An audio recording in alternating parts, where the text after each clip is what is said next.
తాకట్లో ఉన్న మీ బంగారాన్ని విడిపించి ఆ రోజు ఆన్లైన్ రేటుకి కొంటాం. Sharma gold company. Welcome to Suman TV. నేను మీ సుమన్ టీవీ. నరదృష్టి ఒక మనిషి మీద దీని ప్రభావం ఉంటే ఏ విధంగా దీన్ని ఐడెంటిఫై చేయాలి, ఎన్ని రకాలుగా ఉంటుంది, ఎస్పెషల్లీ విమెన్కి అసలు నరదృష్టి ప్రభావం ఉంటే ఏ విధంగా ఉంటుంది అనేది ఈరోజు మనతో పాటు ఉమా గారు ఉన్నారు. అది వారి మాట్లాడి తెలుసుకుందాం. నమస్కారం ఉమా గారు. నమస్తే నాగరాజ్ గారు. ఉమా గారు, ప్రీవియస్ నేను ఉమెన్కి అసలు ఏ విధంగా ఉంటుంది ఏంటి అనేది కూడా అంటే 2025 జనవరి నుంచి డిసెంబర్ వరకు ఏ విధంగా ఉంటుందో మాట్లాడుకున్నాము.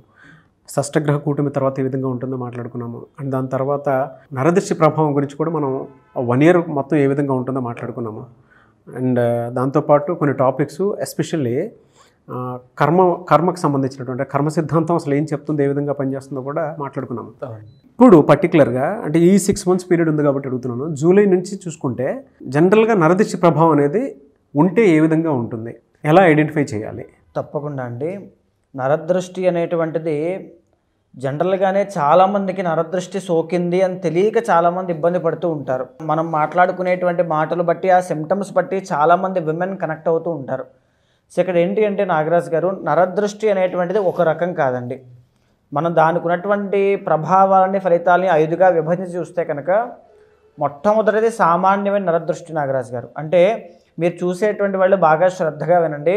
సామాన్య నరదృష్టి అనేటువంటిది ఎలా ఉంటుందంటే, మీరు ఏదైనా చిన్న శారీ కొనుక్కున్నా, ఫోన్ కొనుక్కున్నా, లేకపోతే ఏదైనా చిన్న ఫంక్షన్ చేసినా, ఫంక్షన్లో అటెండ్ అయినా ఒక సెంటర్ ఆఫ్ అట్రాక్షన్గా ఉన్నప్పుడు మీ మీద తెలియనటువంటి ఏడుపులు కానీ, ఈర్ష ద్వేషాల వల్ల వచ్చేటువంటి ఈ యొక్క ప్రభావమే సామాన్య నరదృష్టిగా చెప్పబడుతుంది. సో ఈ యొక్క సామాన్య నరదృష్టి అనేటువంటిది జనరల్గానే మీరు నిత్యం చేసేటువంటి భగవత ఆరాధన బాగుంటే కనుక, లేదా మెడిటేషన్ చేసేవాళ్ళు కనుక, మంత్ర అనుష్ఠానం చేసేటువంటి వాళ్ళు కనుక, లేదా నిత్యం హనుమాన్ చాలీసా చదివేటువంటి వాళ్ళ కనుక ఖచ్చితంగా 1-2 రోజుల్లో అది తగ్గిపోతుంది. చిన్న జ్వరంతోనో వాటితోనో తగ్గిపోతుంది. కానీ రెండవది నాగరాజు గారు, మహానరదృష్టి అని ఒకటి ఉంటుంది. అంటే మనం చూస్తాం ఈ యొక్క ఫలితాలు ఎలా ఉంటాయో నేను చెప్తాను వినండి. అర్ధాంతరంగా ఇంట్లో తెలియనటువంటి అకారణ మరణములు అనేటువంటివి సంభవిస్తూ ఉంటాయి. శుభకార్యములు అంటే ఫంక్షన్స్ కానీ, లేకపోతే ఏదైనా సరే జీవితంలో ఒక శుభము అనేటువంటి జరుగుతుందంటే నోటి దాకా వచ్చి వెనక్కి వెళ్ళిపోతుంది. డబ్బులు నిలబడవు, విపరీతంగా ఖర్చులు అవుతూ ఉంటాయి. తరువాత జ్వరములు కానీ, వికారము కానీ, వాంతులు అవ్వడం కానీ, లేకపోతే తెలియనటువంటి ఒక అలజడి, ప్రశాంతత ఉండదు, నిద్ర పట్టదు, ఒక భయము, ఇవన్నీ కలుగుతూ ఉంటాయండి. శుభమా అని ఒక ఇల్లు కట్టుకుంటే కనుక అన్నీ పూర్తయి లాస్ట్ గృహప్రవేశం దగ్గరికి వచ్చేసరికి అది ఆగిపోతుంది. అంటే మహానరదృష్టి అనేటువంటిది చాలా భయంకరమైనటువంటిదండి. చాలామంది అపర కుబేర స్థానంలో ఉండేటువంటి వాళ్ళైనా దరిద్రులుగా కిందకి పడిపోతూ ఉంటారు. ఈ యొక్క చిన్న విషయాన్ని మర్చిపోయి దాన్ని నెగ్లెక్ట్ చేయడం వల్ల కలిగేటువంటిది అనమాట. సో ఇది ఎప్పుడూ కూడా మహానరదృష్టి అనేటువంటిది కీడు కింద చెప్పబడింది. అంటే చావులు కానీ, హెల్త్ ఇష్యూస్ అంటే మేజర్గా నాగరాజ్ గారు. అంటే చాలామంది మనం చూస్తే డయాగ్నోసిస్ చేసిన ఏ హెల్త్ ఇష్యూ, ఏ ఆరోగ్య సమస్య వచ్చిందో కనబడకుండా హాస్పిటల్కి లక్షల రూపాయలు ధారపోసేటువంటి పరిస్థితుల్లో చాలామంది ఉంటారు. ఇది మహానరదృష్టి అని చెప్పబడింది. ఇక మూడవది సంభోగ దృష్టి. అంటే ఎస్పెషల్లీ భార్యాభర్తలు లేదా ప్రేమించుకున్నటువంటి వాళ్ళకి ఇది తెలుస్తుంది బాగా. ఎప్పుడైతే ఒక ఇద్దరు కలిసి అన్యోన్యంగా ఉంటున్నారో భార్యాభర్తలు, వాళ్ళిద్దరి మధ్యలోకి వాళ్ళు అందంగా ఉన్నారనో, వీళ్ళు అందంగా ఉన్నారనో, మధ్యలో ఇంకొక వ్యక్తి యొక్క చూపు పడింది అంటే, దృష్టి పడింది అంటే వీళ్ళిద్దరి మధ్యలో తగువులు ప్రారంభం అవుతాయి. జలస్ అనేటువంటిది ప్రారంభం అవుతుంది. మిస్అండర్స్టాండింగ్స్ అనేటువంటిది, అనుమానము అనేటువంటిది ప్రారంభమయ్యి తద్వారా క్రమేపీ అది విడాకులకు దారితీస్తుంటుంది. లేదా ఇద్దరిలో ఎవరికైనా ఏదైనా జరగచ్చు. ఇప్పుడు జరిగేటువంటి సంఘటనలు మనం చూస్తూనే ఉన్నాం. సో ఎలాంటివి జరుగుతున్నాయో ఇలాంటివన్నీ ఎక్కడి నుంచి ప్రారంభమయ్యాయండి? సంభోగ దృష్టి దగ్గర నుంచే ప్రారంభం అవుతాయి. మూడో వ్యక్తి యొక్క ఇన్ఫ్లుయెన్స్ కానీ, అతని చూపు కానీ, దృష్టి కానీ ఏదైనా పడింది అంటే అక్కడి నుంచి భార్యాభర్తల్లో మార్పులు వస్తాయి. ఈ ఎగ్జాంపుల్ నేను చెప్పక్కర్లేదు, చూసేటువంటి వాళ్ళకి చాలా బాగా తెలుసు ఇప్పుడు మనం చూసేటువంటి విషయాలు బట్టి. అయితే నాలుగవది ఏమిటి అంటే సంతాన దృష్టి నాగరాజ్ గారు. సంతాన దృష్టి అంటే ఏమిటి అంటే, ప్రెగ్నెంట్ లేడీస్ కానీ, లేకపోతే కన్సీవ్ అయ్యి చాలామంది ఆరోగ్య ఇబ్బందులు వచ్చి మిస్క్యారీస్ అయిపోతూ ఉంటాయి. లేదా బాగా గమనించండి, సంతాన దృష్టి పడినటువంటి వాళ్ళకి ఎలాంటివి జరుగుతాయంటే, పుట్టిన తర్వాత అంగవైకల్యం కానీ, మాటలు సరిగ్గా రాకపోవడం కానీ, లేకపోతే ఎనీథింగ్ అండి, బాల అరిష్టములతో జన్మించారు అని చెప్పి మనం చెప్పచ్చు జ్యోతిష్ శాస్త్రంగా. కానీ సంతాన దృష్టి పడిన వాళ్ళకి, పెరిగేటువంటి వాళ్ళకి కూడా, పెరిగే పిల్లలకి కూడా విద్య మీద కాన్సన్ట్రేషన్ లేకుండా వ్యసనాలు, చెడు సహవాస దోషము, సో దుబారాగా తిరగడము, జల్సా చేయడం లాంటివి అలవాటైపోతాయి. ఇవి ఎక్కడి నుంచి కలుగుతాయి? సంతాన దృష్టి, చెడు సహవాస దోషం కూడా దీ యొక్క దృష్టి ప్రభావమేనండి. అప్పటిదాకా ఒక అబ్బాయి చాలా బాగా చదువుతూ క్లాస్ ఫస్ట్ వస్తూ ఉంటాడు. కానీ ఒక తరగతి మారిన తర్వాతనో, ఒక స్కూల్ మారిన తర్వాత, కాలేజ్ మారిన తర్వాతనో కంప్లీట్గా వ్యసనాలకు బానిస అవ్వడం కానీ, బెట్టింగ్స్ కానీ, వ్యసనాలు, జూదాలు వాటికి బానిస అవ్వడం కానీ లాంటివి జరిగి కంప్లీట్గా ఫ్యూచర్ని కోల్పోతాడు. సంతాన దృష్టి అనేటువంటిది ఇక్కడ ఇలాంటి విషయాల్లో జరుగుతుందండి. ఇక తరువాత నాగరాజు గారు సూక్ష్మ నరదృష్టి. ఇది చెప్పుకోదగ్గది.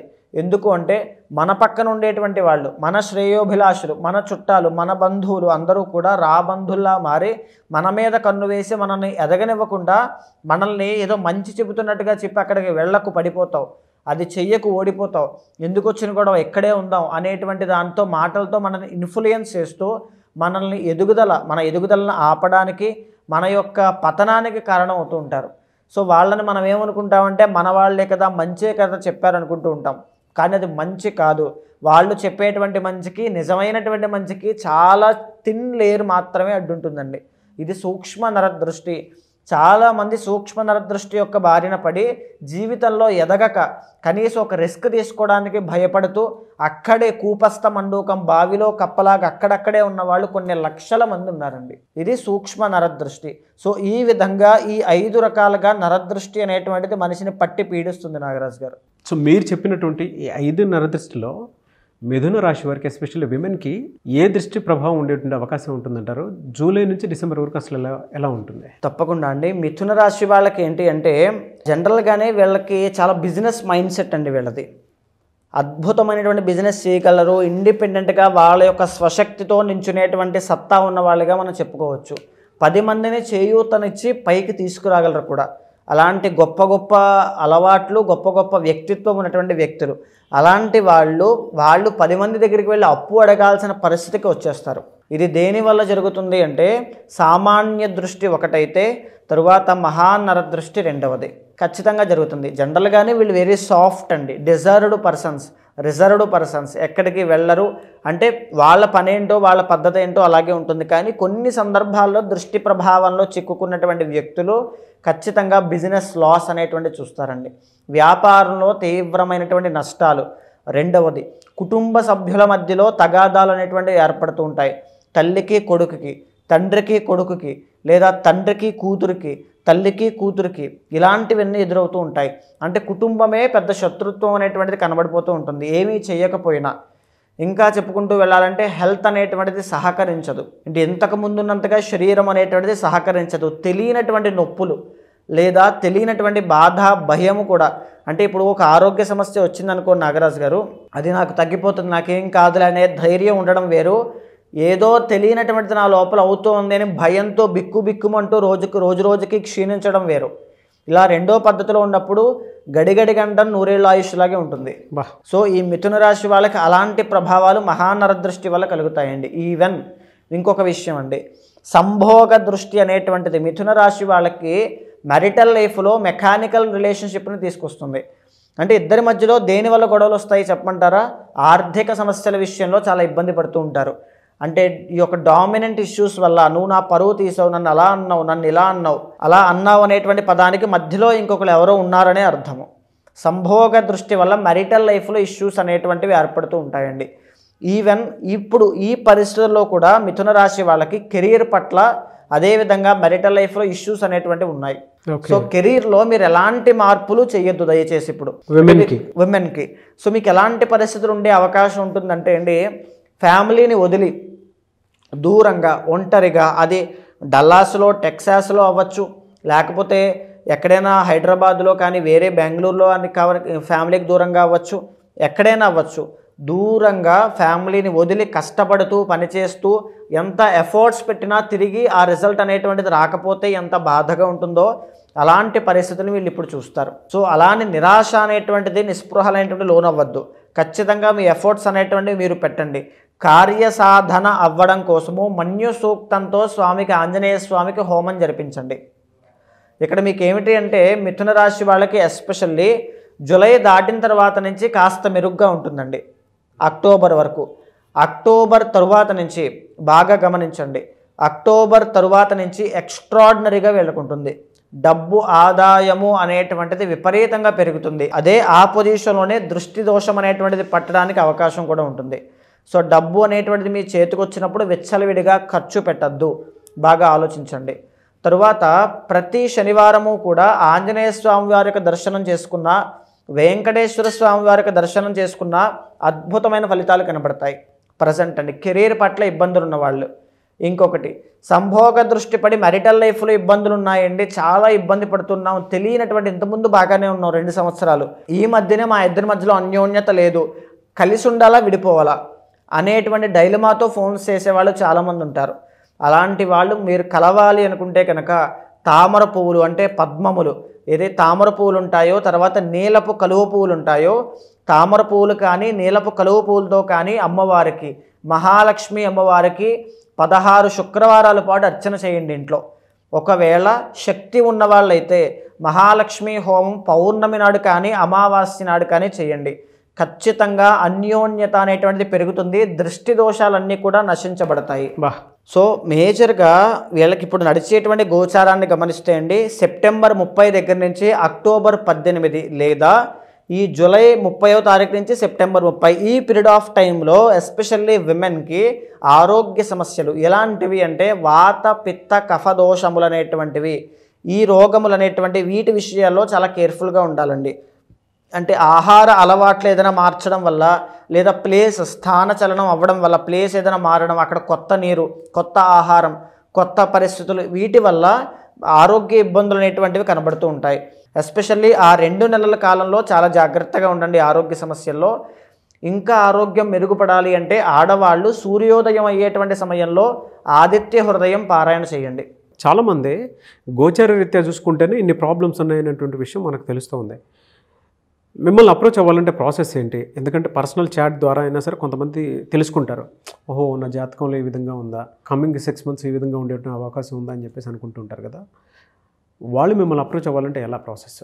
తప్పకుండా అండి. ఇప్పుడు మనం మాట్లాడుకునేటువంటిది గోచార అంశంతో పాటుగా జనరల్గా మనము నరదృష్టి వల్ల ఎలా ఉంటుందనేటువంటి విషయాన్ని చెప్పుకుంటున్నాం. కానీ మీ యొక్క పర్సనల్ చార్ట్ ద్వారా ఏ సంవత్సరంలో మీకు వివాహం అవుతుంది, ఏ సంవత్సరంలో మీరు ఇబ్బందులు పడతారు, ఏ సంవత్సరంలో మీకు డిప్రెషన్ యాంగ్జైటీ అనేటువంటిది అటాక్ అయ్యే అవకాశం ఉంది, ఏ సంవత్సరం నుంచి మీకు వ్యసనాలు జోదం విషయంలో డైవర్షన్స్ అనేటువంటివి జీవితంలో రాబోతున్నాయి, ఏ సంవత్సరంలో మీకు వాహన గండములు లాంటివి ఏమైనా ఉంటే ఎప్పుడు వచ్చేటువంటి అవకాశం ఉంది, మీ ఆయుష్ ఎంత ఉంటుంది అనేటువంటి ప్రతిదీ కూడా పర్సనల్ చార్ట్ ద్వారానే చెప్పబడుతుందండి. అది మీకు మాత్రమే యునిక్గా ఉన్నటువంటి చార్ట్.